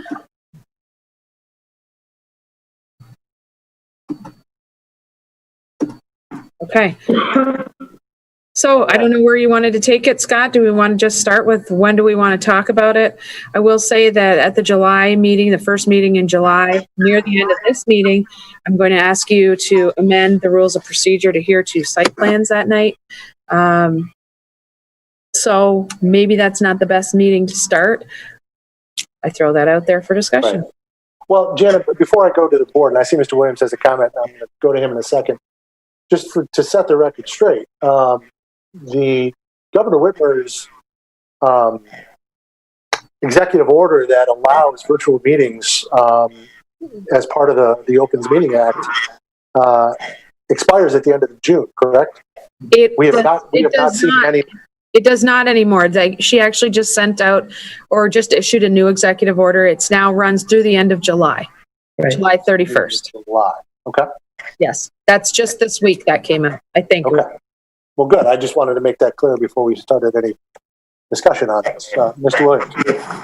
Well, I got zoomed out at the end of the discussion on the master plan, so I didn't hear the input, but my recollection is that there was discussion about draft number 2 and the necessity of in-person or neighborhood meetings. In the sort of outline, I think in light of all of the input we've had to date from people in neighborhoods and the fact that we sort of reserved the right with draft 2 to go back to neighborhood meetings if necessary and live, hopefully by that time, the pandemic will be over. I think we should commence relatively soon or recommence the process, even though it will be virtual. Because I think there will be an opportunity, or there presents an opportunity, if necessary, for additional neighborhood comments after draft 2 is prepared. Those are my thoughts. I wouldn't want to wait. Other comments? Did anyone else have their hand? No? I believe that the schedule that we put forward, I'm getting a lot of feedback here, I'm sorry. The schedule we put forward talked about 3 to 5 planning board meetings before we get to draft 2. Is that correct, Matt? Does that sound about right? Yeah, it was. Yeah, I mean, carrying forward what we had already planned for, essentially. Sure. Yep. So my point being is that if we were to start sooner than later, we're talking probably 3 months at the minimum before, to Mr. Williams' point, we're into anything related to draft 2, and that would assume you had already created it. So I guess, Mr. Williams, to your point, starting now is probably appropriate to finish draft 1 in this environment, and we would be in a point where draft 2 would hopefully be in an environment where we might be able to be live, is what I think you were saying. Is that, did I follow you right?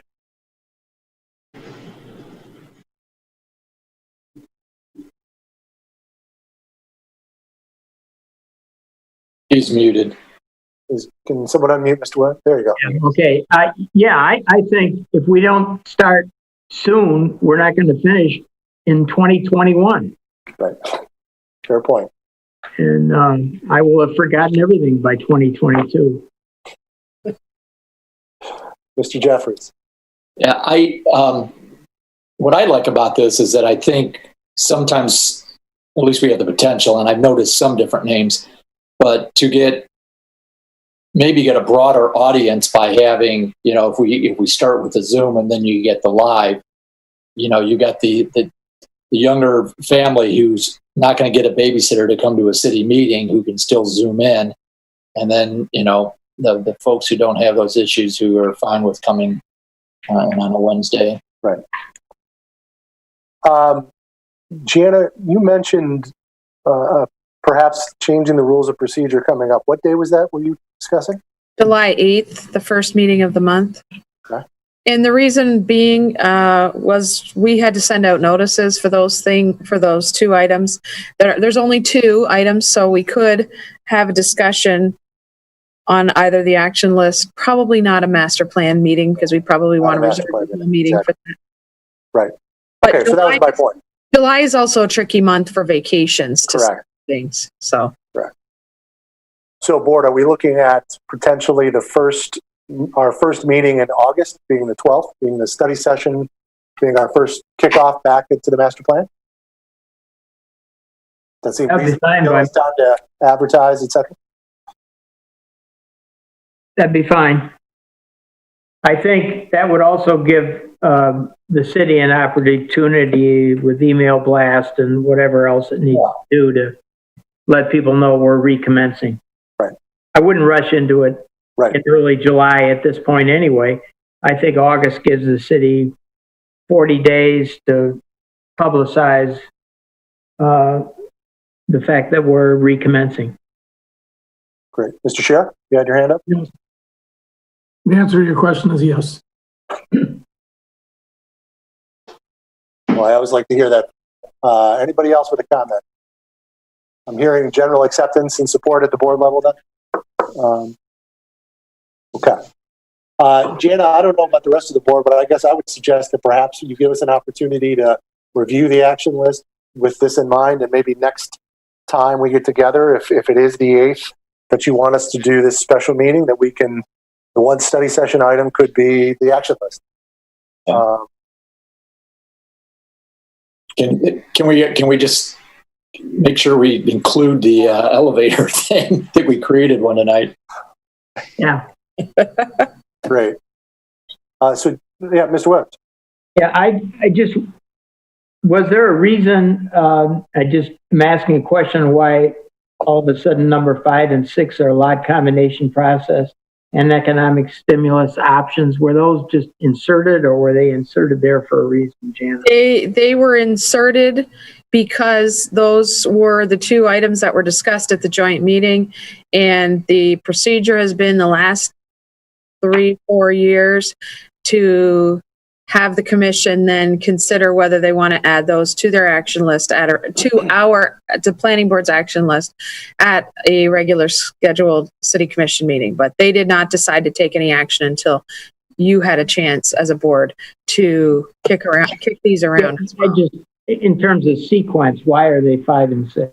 Oh, I inserted them at 5 and 6 only because I put them after those items that were already in process. Okay. And then, yeah, it was just for them to consider, do they want to add them? Do they not want to add them? But that's why 5 and 6 were picked. Okay. So your intent, Janet, when we come back on the 8th would be for us to look at this and give you a new ranking to then take to the commission, and they would just confirm at their next meeting. That's the impression that I got. Okay. There's also the comments made that there's some things that are on here and they've been on here a long time, and maybe we should clear the cobwebs off the list, I believe was how it was put. Yes. I think that makes perfect sense. Yeah, well, we had to do something with number 11. That's only been on there for 13 years. South Woodward Gateway, yeah.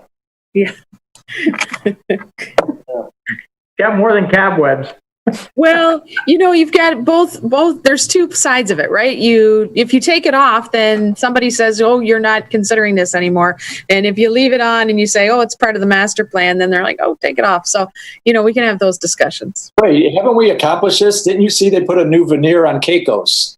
That's true. Would someone mute that man, please? Okay. Just for the record, Hawthorne's building is going to come for a facelift too. Good. Finally going to put some landscape in? That too, maybe. All right. Well, let's keep moving here. Any communications or administrative approvals? I didn't see any. Yes, actually, Scott, there's one administrative approval. I just wanted to share my screen and run it by you for your feedback. It's something that I would like to consider administratively approving, if you guys are all right with that. I'll share my screen here.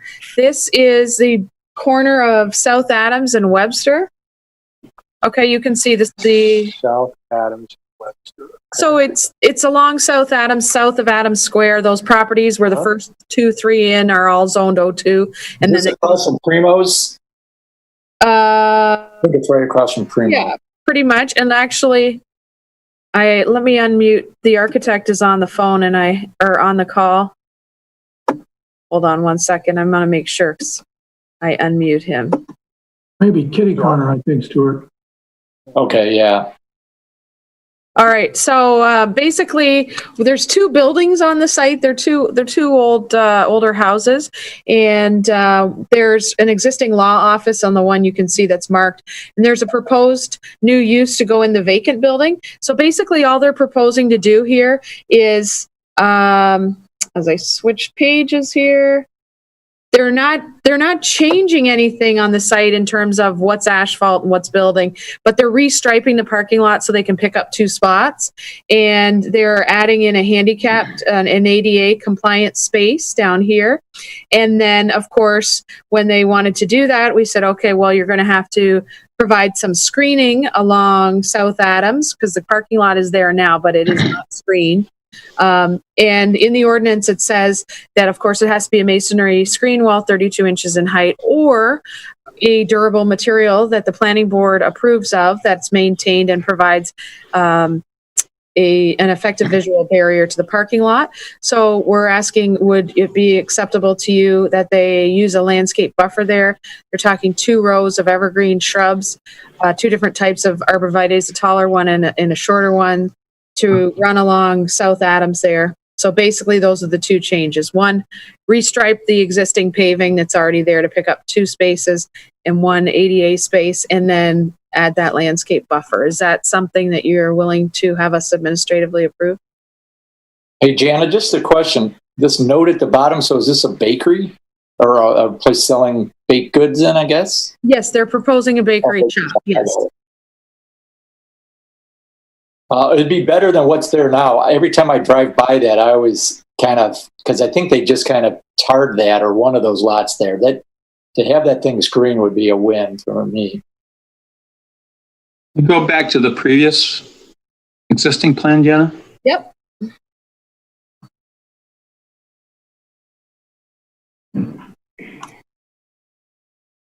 It does have a curb cut now off of, it says existing curb cut. Yes, both the curb cuts are already there.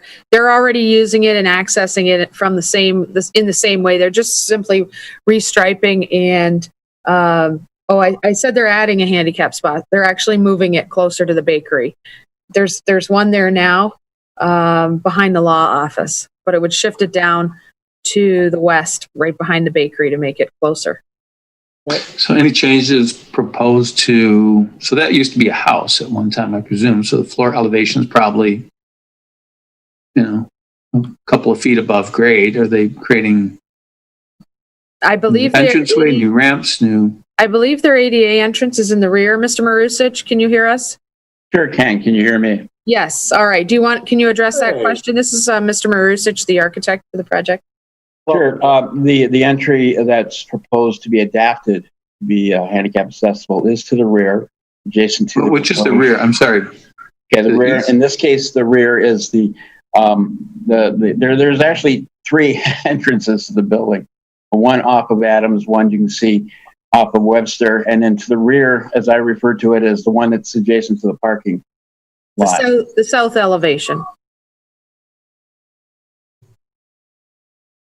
So that is, as you stated, the actual floor is about 3 steps above the grade. We're going to create an entry where it's handicap or ADA accessible, where you roll in, and we're going to have a lift on the inside, taking people up to the area associated with the bake retail offering. Does that show up on the proposed site plan? Jen, if you can go. No, it does not. It's internal. It's going to be internal. So you're going to have enough width. I guess you've got 20 foot 6 inches or something in there. You have enough width to put a ramp and still get. We're not doing a ramp. I think he's saying that you would enter at grade, and then once you're inside, there'd be a lift to get you to the proper floor level. So, Jana, can you talk about the screening that you're suggesting, or that they're suggesting? You've got screening along Adams, which there's nothing now. It's just paved right up to the sidewalk. Correct. Right. Nothing now. And they're required to have a screen wall, but we have the ability to allow arborvitae, et cetera. Is that correct? Yes. If you want, I can read you the exact section out of the ordinance. That's fine. No. What about the screening to the east? Well, they currently have a row of arborvitaes along that side. But to be fair, that is not zoned single-family residential to the east of there. It's also zoned O2, so they're not actually required to have screening there, but they do have existing arborvitaes, an 8-foot or I think 6-foot high row all the way along the parking there. Well, what we have there now, the existing is 8 foot tall, and you can see I'm adding up 30 other arborvitaes of equal height. And part of that is the frame off the landscape. So you're saying, John, that you only have, there's only those 8 white ones are there now, and you're Right. Oh, okay, got it. I'm sorry, I misunderstood. I thought you already had the whole row. Okay, so you're No. bumping that up, John. Yes, we are. Mm-hmm. And what's being proposed along the frontage? Is it a single row, a double row? There's a double row. What we'll put in as the back portion of it, adjacent to the parking blocks, 6-foot high arborvitaes and tight clustered in a similar way that the 8-foot existing ones are curtain in the back of the site, and then some low-lying the arborvitaes that spreading ones, kind of like fill in the in between. Those, as I understand, the ordinance requires a 32-inch brick wall. What we'd like to do is allow those low ones to kind of blossom into a foliage, a height about that 3 foot. So what we're trying to do is create a very, very dense green wall. And still brick. All seems like good stuff. I presume Jana, this would go before the design review board, not increasing the footprint of the building, but It would not, at this time, they have not proposed any exterior changes to the buildings. They're merely proposing at this time the restriping and the screening. That's why it's here. Those 2 buildings were both extensively renovated several years back. John, maybe you could comment on that. Sure. But at this time, we don't know of any design changes to the building. Okay. Of course, they'll have to get signage, maybe. Signage, okay. That's all we're going to do. If you go by there now, they were extensively renovated. They were. The owner of the law office owns both of them, and her ownership of the law office allows her to have this desire to have a bake shop. And essentially, there's no bakery, as I noted in site. They're not baking on site. They're baking off site and bringing the goods onto the site to be offered in a retail fashion. Okay. Thank you. Any concerns for the board? Any reason why we wouldn't let them move forward administratively? I see none. So I think go forth and plant, please. Okay, thank you. Thank you. Thank you, John. Yeah. So, Jana, the agenda for July 8th, you've teed it up. What are we talking about? We're talking about Jack's, the revised final site plan. For that, as you recall, there were some issues. And last time they went away and they made some revisions to their plans, and they'd like to come back and have you review it. And then, Nick, if you can help me out, I forget the address, but there's an R8 property that it does require site plan and or design review because it's zoned R8, but it's actually a single-family residential house. I can't remember the address. It's 545 West Brown. Thank you. So those would be the 2 items that would be coming forward. And then, as we discussed, if you're willing to amend the rules or suspend the rules to do that, then we would add the 3rd item would be the action list. Okay. Mr. Williams. How close is 545 to Southfield? Midway, I'd say. Are you familiar with Cherry Court? Yeah. It's the west side of Cherry Court on 545 West Brown. Yeah, wasn't there a big one that was on the other side, right near Cherry Court, a few years ago? Yeah, that came to the planning board when they built a family house. Yes. So it's a similar situation? Same thing, but this time they're not building a new house. They're adding a room over the garage, aren't they, Nick? Yep. Okay. Yeah. So it's not even a site plan change, it's a design change, but they are required to come through because that's what the ordinance says, because they're zoned R8. So it's to the west of Cherry Court. Yes. Okay. And before Watkins. Yep. Okay. Excellent. Well, board, is there any objection to suspending the rules and seeing that rather reasonable agenda for next week or next time? Do you need a motion now? I think it'd be nice to have it right now. Could? I'll move that we suspend the rules and schedule site plan matters for the regular meeting of Wednesday, July 8th, 2020. Thank you. Motion, Mr. Williams. Do we have a second? Second. That's fine. Second. Second, Mr. Kozik. Any conversation at the board level? Any, take it to the public quickly. Anyone in the public here to comment on the motion? Seeing none, bring it back. Please, let's roll call this.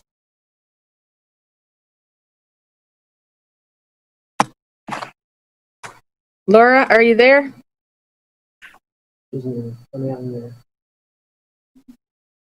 Hello. Okay. Brian Williams. Yes. Bert Kosak. Yes. Daniel Pcehr. Yes. Janelle Whipple-Boyce. Yes. Jason Emmerman. Yes. Scott Klein. Yes. Stuart Jeffries. Yes. Okay. Excellent. Motion passes. Scott, can I ask one more thing right now? Sure. Sorry. Just want to take a poll. Are we going to have a quorum on that date? I guess I should have asked this first. I know we don't really have quorum issues now that we have 2 alternates, but it is the week after July 4th, so. Yeah. And it's still a virtual thing, right? So even if you're out of town, you could be on it. You could be on it, correct. Oh, stop it. I'll be here just in case. Yes? All right. Well, hearing no more business, thank you, board. Thank you, staff, for all your hard work. Nick? Yeah, I just wanted to let you know, I'm not sure if anybody told you all, but the Whistle Stop got approved for their variance for the parking. Oh, great. Saw them back in January. I thought it was a really cool outcome. And so. Good. When are they going to start? She is not sure. She would have preferred to start, when everything was closed, but she had to wait for the variance. So she got that. So the project's moving forward. I thought you guys might like to know. Great. Thank you. Good. Excellent. All right, then. Seeing no more hands and not looking for any, thank you again, and we will call this meeting adjourned. All right. Thank you. Goodbye, everyone. Good night, everyone. Good night.